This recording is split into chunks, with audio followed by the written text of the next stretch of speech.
pressure is increasing, competition has increased. We must drive policy changes.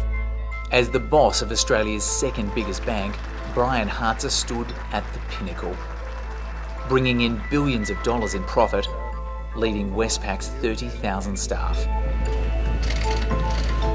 And then, the fall. Westpac is facing massive fines in the biggest case involving money laundering laws in Australia's history. Innocent children have been harmed. Pedophiles and child traffickers went unpunished for years.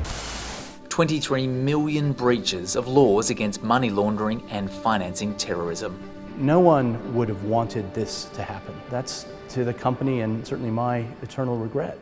The vast majority of the breaches related to a software error affecting overseas pensions. But Westpac didn't heed the guidance of regulator AUSTRAC on how to prevent its money transfer systems being gamed by pedophiles. And staff didn't do enough. One employee identified a customer as a convicted pedophile, but didn't freeze their account for a month and a half, allowing more overseas transactions. What's happened there where the reddest of red flags has come up? Someone is aware that someone is a convicted pedophile, they're sending money in a way that's consistent with child exploitation, and they don't shut down the account. I don't know. There's no excuse for it. What went wrong in the inner aspects of that, of how it worked, I couldn't say. I wasn't there long enough to get to the bottom of why individuals did or didn't do what they should have done, but there's clearly no excuse for it. Mr. Hartzer told his staff not to overcook the allegations, saying it was no Enron. Words he says were regrettable and out of context.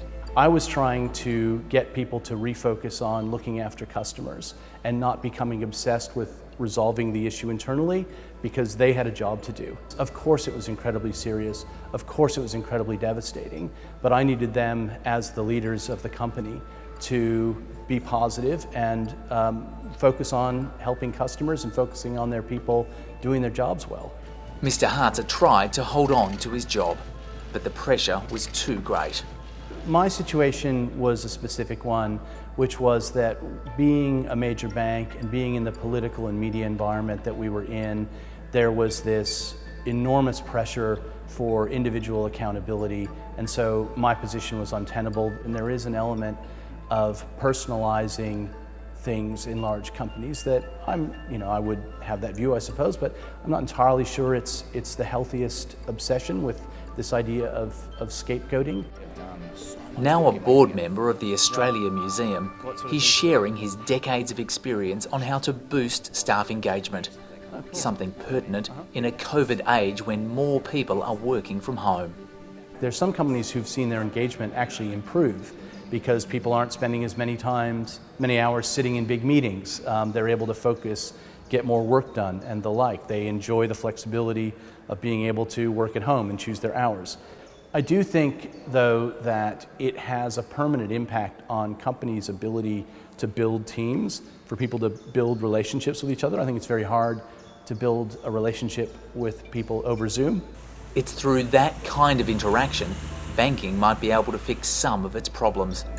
Mr. Hartzer steered Westpac through the Royal Commission relatively unscathed, but with a recurring issue. Staff didn't take enough personal responsibility. Where government and regulators are looking to drive particular outcomes in terms of compliance and the like, there's a desire to centralize that responsibility so that the regulators or the politicians know who to point to.